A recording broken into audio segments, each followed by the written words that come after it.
कोई समाज ऊंचा नीचा या कोई जाति या काम बड़ा नहीं होता। जो काम आप कर रहे हो वही तो बाटा कर रहा है, हाँ, वो लखानी कर रहा है। तो तेल बेचने का काम अंबानी कर रहा है तो तेली हुआ, सबसे बड़ा जो लोहार है वो टाटा हुआ। तो ये तो काम है, काम कोई छोटा बड़ा नहीं होता, सारे काम बड़े होते हैं।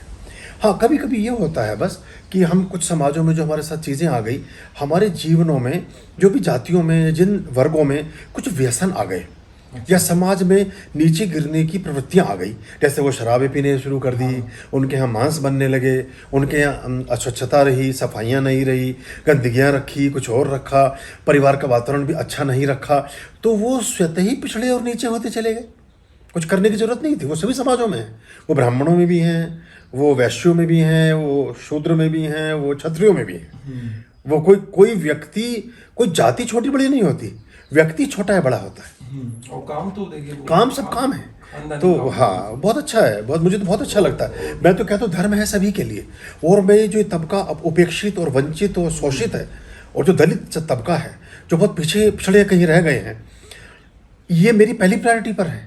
अच्छा, इनको मैं पहली प्राथमिकता में रखता हूँ। एक आदमी की थाली में तो रोटी रखी ही है, हाँ, उसकी तो रखी है, लेकिन जिसने कभी रोटी देखी नहीं, उसके लिए तो बहुत बड़ी बात होगी। हाँ, तो उसको रोटी भेजना है, तभी समरसता आएगी, तभी समाज में सबका कल्याण होगा। और सभी, और हम एक चीज और होगी अच्छी आपके जीवन में बदलाव आएगा, जीवन शैली में बदलाव आएगा, वहां से संस्कार निर्मित होंगे, कहाँ से सुधार होगा। वरना हम भी आपको दूर परे करते रहें, किसी प्रोग्राम में ना बैठाएं, कुछ आप अच्छा बनना चाहते ना बनाएं। अब अगर ये चीज नारद और वाल्मीकि का जो संवाद हुआ, वो यही तो हुआ था। तो नारद जी उस अवसर को ना देते तो वाल्मीकि कभी ऋषि हो ही नहीं सकते थे, वो लिख ही नहीं पाते, रामायण नहीं लिख पाते। सीता माता को प्रेशर दिया उन्होंने। आप सोचिए, उस समय 10,000 आश्रम थे भारत में रामायण काल में, उन्हीं के आश्रम में क्यों जाना उन्होंने उचित समझा? एक ही आश्रम चुना, वशिष्ठ का आश्रम था, विश्वामित्र का आश्रम था, बहुत सारे आश्रम थे, और जो उनके पूर्व परिचित पारिवारिक आश्रम थे, और उनसे बड़े बड़े गुरु के थे, उनसे बड़े गुरुओं के थे।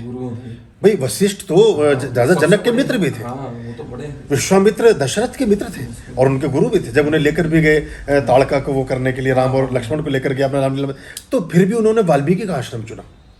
तो ये, और जो पूरा का पूरा हमारा शास्त्र है, उस शास्त्र में सभी वर्गों को एक महत्व दिया गया, सभी वर्गों को एक महत्व दिया गया। आपके रामपी की जो पानी होता है, रापी के पानी से ही नई आई हुई दुल्हन का सत्कार किया जाता है।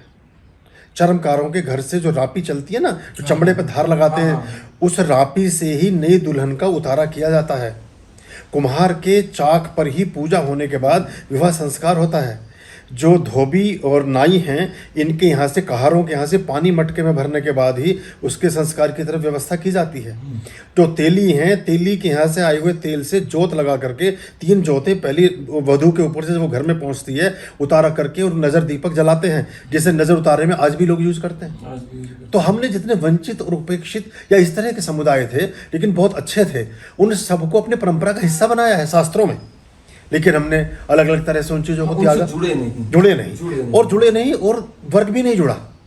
जैसे गुरुजन भी नहीं जुड़े कुछ लेवल में, और कुछ लेवल में वो वर्ग भी नहीं जुड़ा। वो अपने आप को बेचारा उपेक्षित और वंचित ही समझता रहा, पिछड़ा ही रह गया। और जब तक वो पूजा पाठ नहीं करेंगे, जब तक वो ईश्वर के सन्मार्ग पर नहीं आएंगे, तो उनका आचरण शुद्ध नहीं होगा, उनका खान पान ठीक नहीं होगा, जीवन शैली अच्छी नहीं होगी, घर में स्वच्छता और शांति नहीं आएगी।